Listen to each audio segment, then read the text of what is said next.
చాలా టేస్టీ సూపర్గా ఉంటుందండి. అంత నెయ్యి వేసుకొని మనం చేసుకొని తింటే వావ్. ఇలా చేసి మనం ఫ్రిడ్జ్లో పెట్టుకుంటే 3 నెలలు దాకా బాగానే ఉంటుందండి. బాగా ఉంటుంది. బయటైనా మనం 1 నెల దాకానే బయట పెట్టుకోవచ్చు. అంతకంటే మనం ఫ్రిడ్జ్లో పెట్టుకుంటే చన్నాళ్ళు బాగా వస్తుందండి. చూడండి అద్దురిపోతుందండి ఈ పచ్చడి అయితే. టమాటా పచ్చడి టేస్ట్ అయితే సూపర్గా ఉంది. బాగా చూడండి. ఈ రెసిపీ నచ్చితే లైక్, షేర్, కామెంట్, సబ్స్క్రైబ్ చేయండి. మర్చిపోకండి. మీ ఫ్రెండ్స్కి షేర్ చేయండి. వీడియో చూడాలంటే నోటిఫికేషన్ ఆన్ చేసుకోండి. వీడియో అయితే పూర్తిగా చూడండి. వీడియోలో ఎలా చేసామో అలాగే చేయండి. ఈ పచ్చడి అయితే అద్దురిపోతుందండి. బాగా చూడండి.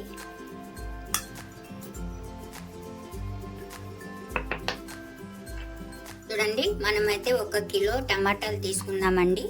ఈ టమాటాలు మనం గట్టి అలాగే మంచిటి తీసుకోవాలండి. మెత్తటి కాకుండా మనం ఇలా తీసుకోవాలి. అన్ని కాయల్ని 1 కిలో తీసుకున్నాను నేను.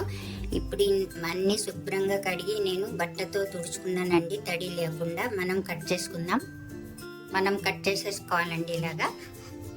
ఇలా కట్ చేసుకున్న తర్వాత ఈ మధ్యటి ఉంటుంది చూడండి, మనం ఇలాగ అయితే కట్ చేసుకొని ఈ తెల్లదంతా తీసేసుకోవాలి. మనం పక్కకి అన్నీ ఇలాగే కట్ చేసుకుందాం. ముక్కలు ఇలా కట్ చేసుకోవాలి, మన ఇష్టం. చూడండి నేనైతే చిన్నవి ఉన్నాయి కాబట్టి 4 చేసుకున్నాను. ఇలాగే మనం చేసుకోవచ్చు. అన్ని ముక్కలు ఇలాగా మనం కట్ చేసేసుకుందాం. చూడండి అన్ని కట్ చేసుకుందాం. ఇప్పుడు మనం స్టవ్ వెలిగించుకొని ఒక కడాయి పెట్టుకోవాలండి. పెట్టుకున్న తర్వాత ఇప్పుడు మనం ఇందులోకి చూడండి టమాటాలు అయితే కట్ చేసుకున్నాం కదా, ఈ టమాటా ముక్కల్ని మనం ఈ కడాయిలో వేసుకోవాలి. ఇలాగ వేసుకున్న తర్వాత చూడండి బాగా నీళ్ళు అయితే మనకు వస్తాయండి టమాటా ముక్కల్లో. ఇప్పుడు మనం ఒక్కసారి అయితే ఇలా కలిపేసుకోవాలి. కలుపుకున్న తర్వాత మనం ఇప్పుడు మూత పెట్టేసి అలాగే బాగా మగ్గనిద్దామండి టమాటాలని.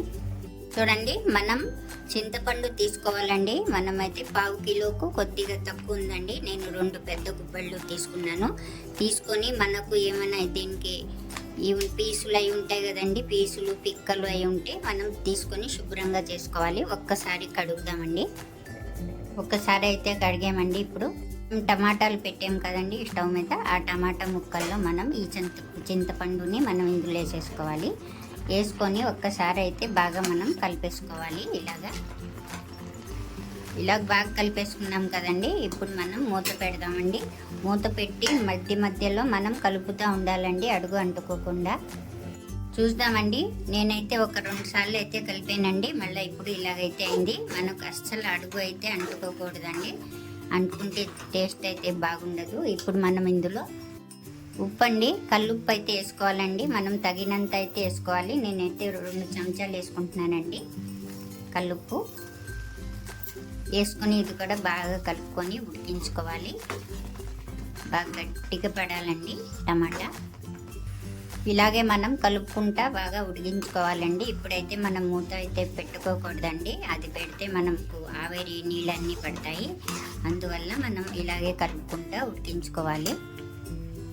ఇలాగే గట్టి పడతా ఉంది చూసారా, ఈ రకంలో వచ్చింది మనకు. ఇంకా కొద్దిసేపు ఉడికించుకుందాం.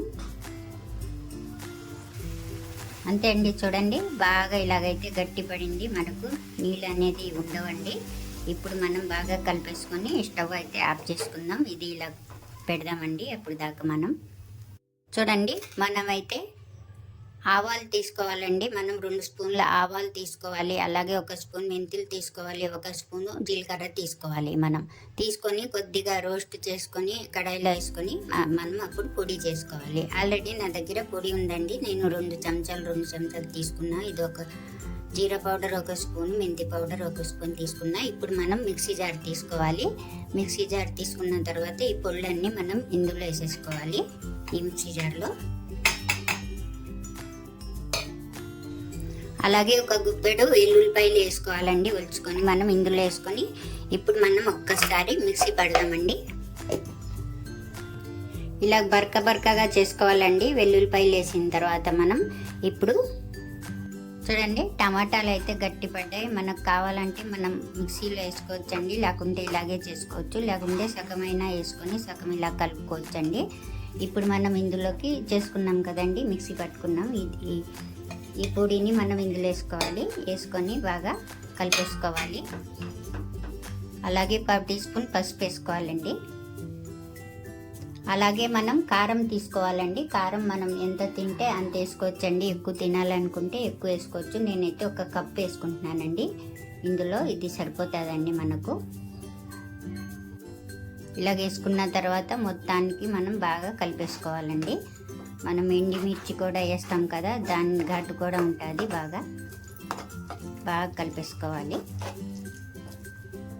ఇలా బాగా కలిపేసుకున్నామండి. ఇప్పుడు ఇది పక్కన పెట్టి తిరుగుబాటు పెడదాం.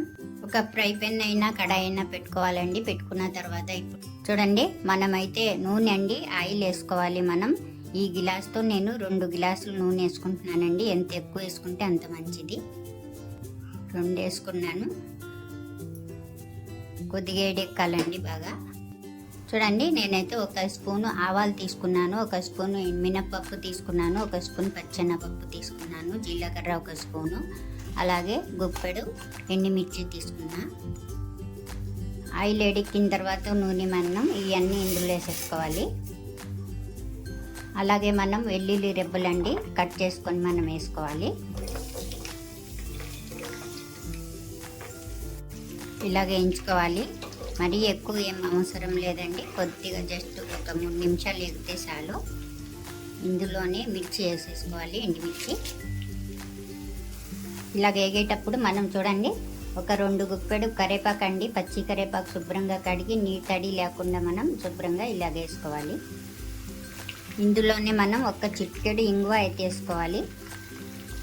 కరివేపాకు వేసుకున్న తర్వాత 1 నిమిషం అయితే మనం ఇలా వేయించుకుందామండి. చాలా టేస్ట్ బాగుంటుంది. చాలండి, ఇలాగా మనం పక్కకు తీసుకొని ఇందులో వేసుకుందాం. మనం ఈ కడాయిలో టమాటా పచ్చడి పెట్టుకున్నాం కదా, ఇందులోనే ఈ పోపు అంతా వేసేసుకోవాలి.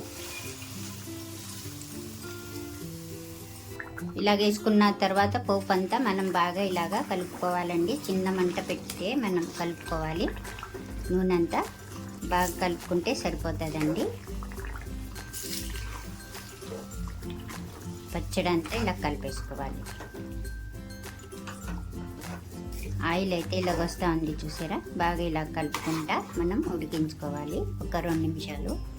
గట్టిగా ఉన్న పచ్చడి ఇప్పుడు కొద్దిగా లూజ్ అయింది చూసారా. నూనె ఇది పడితే పోపు అంతా ఇలాగైతే బాగా ఉడికింది చూసారండి. మనకు ఎంత బాగుందో, ఆయిల్ కనపడుతుంది, బాగా ఉంది. ఇప్పుడైతే స్టవ్ ఆఫ్ చేసుకుందాం. మనం పక్కన పెడదామండి. చల్లారాక మనం జాడీలో అన్న సీసాలో వేసుకుందాం. అంతే అండి, రెడీ అయిపోయింది. ఎంతో సింపుల్గా అయిపోయే టమాటా నిల్వ పచ్చడి అయితే రెడీ అయిపోయింది. ఈ రెసిపీ నచ్చితే లైక్ చేయండి.